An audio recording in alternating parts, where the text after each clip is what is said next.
Thank everyone for coming. I'm co-chair of the Winnipeg Transit Riders Association. My name is Harry Wilbert.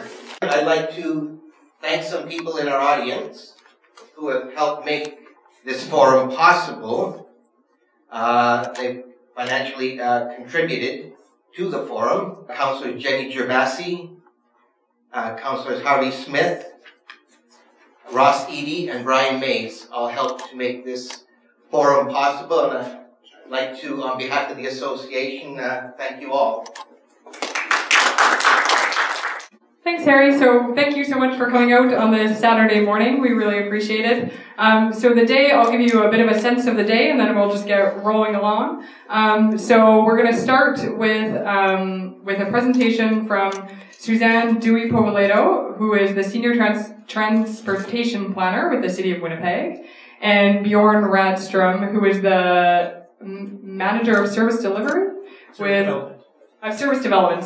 with Winnipeg Transit. So we're really excited that they're here because they're going to speak about what they do, what decisions they make, how they make their decisions, and how transit is generally sort of organized, which will help us to be educated so that we can have input in the right ways. We really want to make sure that we establish good relationships with transit and with the city and with our elected representatives so that we can move our issues forward. So that's why, as Harry said, we're focusing on education and collaboration.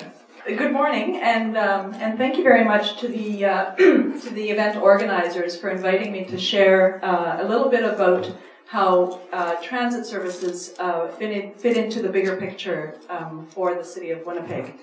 I'm very excited about your interest in the broader context as well, rather than just the services themselves. And I'm hopeful that this overview of some of the key pieces will be helpful to you today and into the future as you continue to work as an organization. I just want to focus on really three key documents, that being the Our Winnipeg and Complete Communities. I'm going to speak to them as being one entity. And I've just shown you that there are three other direction strategies that support and are part of the Our Winnipeg package, but the Complete Communities document actually has a higher level status as a bylaw, and together with the Our Winnipeg document comprises our development plan. I oversee planning, schedules, marketing, and customer information. And I want to start off by just saying thank you to everybody for coming out. Constructive feedback is something that we really need at the transit department, but it's also something that we hardly ever get. We end up getting feedback from the public. People will write to us on 311, comment about us on Twitter and things like that. And when people have a criticism of us, it usually doesn't go any deeper than, I missed my bus, you suck. And I can't do anything with that. Really, if you're going to take the time to write to us, I really appreciate it. If you want to vent, you want to insult me personally, okay, I can take it. But go one step further. Be really specific about what your concerns are. We bought 20 articulated buses from Ottawa that New Flyer is refurbishing for us, and we're going to put them out starting in the fall. It's a bit of a challenge for us to get that going because we have to finish our garage expansion. We have no more room at all right now to store any more buses, so before it gets cold, we have to have garage to store those in. Our buses are cooled with water, not with antifreeze, so that's why they can't park outside in the wintertime. We also have to extend a whole bunch of bus stop platforms because these things are 60 feet long instead of 40 feet long, so we need to have the platform next to the sidewalk long enough so when people are stepping off the third door, they're not stepping off just into grass or into a driveway or something like that. So we're going to be working on that through the summertime. We're going to roll out probably 5 of these at the beginning of the fall, maybe another 5 to 10 in November, and then the remaining ones in the early winter of 2014. What I want to do now is the most important issue that we would like to discuss is how the service that you are receiving actually affects you.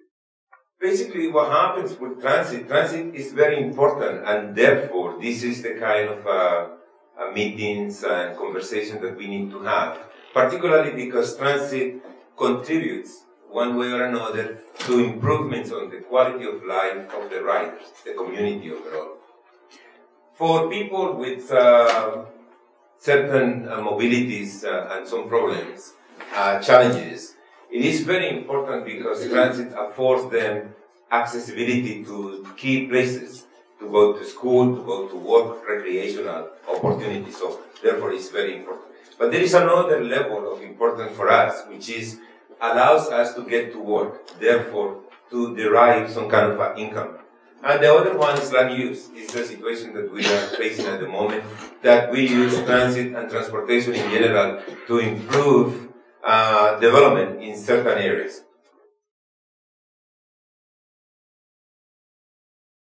Well, I know Brandon would have buses, and I guess Thompson does too. The PA? Even the PA? For U of M was okay, that's good. And Steinbach and... So that's why I'm saying, let's look at a provincial strategy.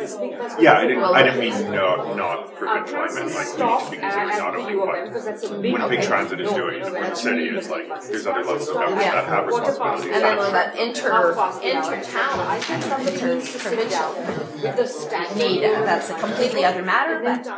However, I discovered when I turned 65 and bought some discount sequence tickets that they were by policy not accepted by Handy Transit.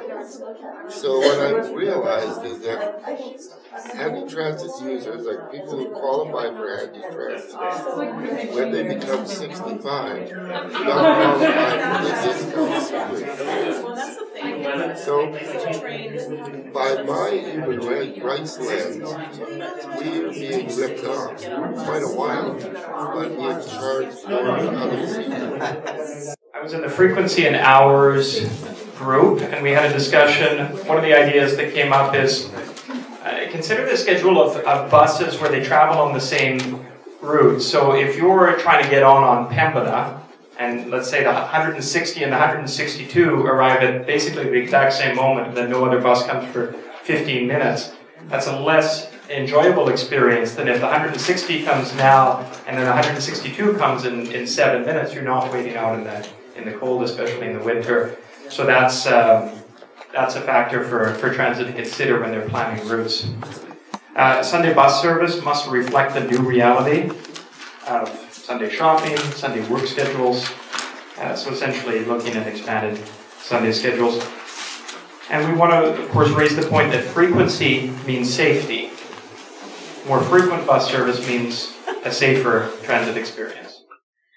We talked about how this related to categories, and so how do we define different categories and different rates for each of these categories. We talked about an expansion potentially of the categories that we currently have. Right now we look at having a seniors rate and potentially we also have a student rate. And so we talked about having a lower income rate. We talked about stigmas around being a lower income, being part of a lower income group and the ways that can be reduced. We also thought about ways that we could apply more equitable and diversity related lenses when we're looking at how these categories are formed. And so can we also talk about women as a special category within lower income? And how do we look at the ways that gender, that sex, and that race, for example, figure into these categories and into how these categories are created?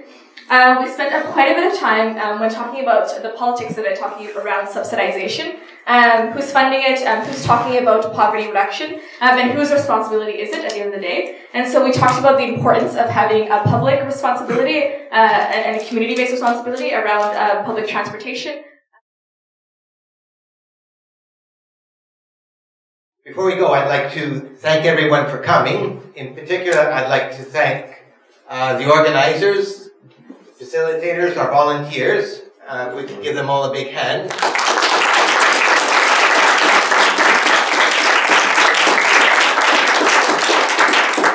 And give yourselves a big hand, you the transit rider.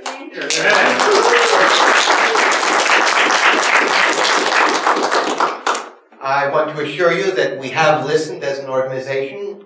We will, over the next month, prepare a report which we will share with you, other interested parties, transit, our elected officials. Thank you for your input.